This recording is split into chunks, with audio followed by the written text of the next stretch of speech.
शिवजी और एक बालक की कहानी। शिवजी ने देखा कि एक बालक मंदिर में उनकी पूजा कर रहा है। वह देख रहे थे कि बालक अभी बहुत छोटा है और वह मेरा ध्यान लगा रहा है। उसे क्या परेशानी है? वह तो शिवजी जानते थे, मगर उनका मन उस बालक से बात करने का हो रहा था। इसलिए शिवजी अपना वेश बदलकर उसके पास जाते हैं। वह बालक उनका ध्यान कर रहा था। तभी शिवजी ने उसे आवाज़ लगाई। वह बालक देखता है कि एक साधु जी पीछे खड़े हैं। वह साधु जी कहते हैं कि तुम मुझे बुला रहे हो? बालक कहता है कि मैं तो शिवजी को बुला रहा था, मगर वह अभी तक नहीं आए।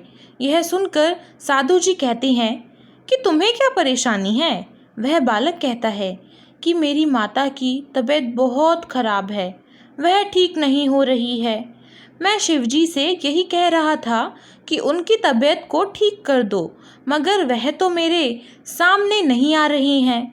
मैंने तो सुना है कि पूजा करने से सब कुछ हो सकता है, वह मेरी माता को ठीक कर सकते हैं।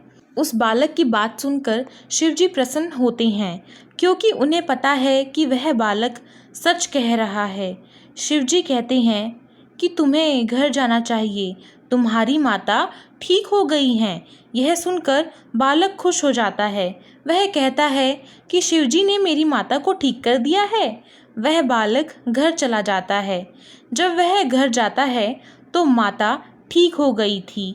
यह देखकर वह बहुत खुश होता है।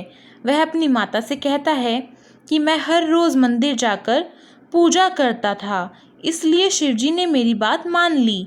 यह सुनकर माता कहती है कि भगवान सभी बच्चों की बातें आराम से सुनते हैं, उनकी मनोकामना पूरी करते हैं, इसलिए मेरी तबीयत ठीक हो गई है। वह लड़का कहता है कि अब से मैं हर रोज़ शिवजी जी की पूजा करता रहूँगा। यह सुनकर माता खुश हो जाती है। शिवजी भी उनकी बातें सुनते हैं, वह भी प्रसन्न हो जाते हैं। उसके बाद उस जगह से चले जाते हैं। यह शिवजी की कहानी हमें यही बताती है कि सच्चे मन से की गई पूजा सफल हो जाती है। तो दोस्तों, कैसी लगी आप सभी को यह कहानी? कृपया हमें ज़रूर बताएं। साथ ही आप इस कहानी को लाइक, शेयर और हमारे साथ जुड़ने के लिए और इसी तरीके की रोचक कहानियाँ सुनने के लिए हमारे चैनल को सब्सक्राइब भी कर सकते हैं। तो मिलते हैं एक और नई कहानी के साथ। तब तक के लिए हर हर महादेव।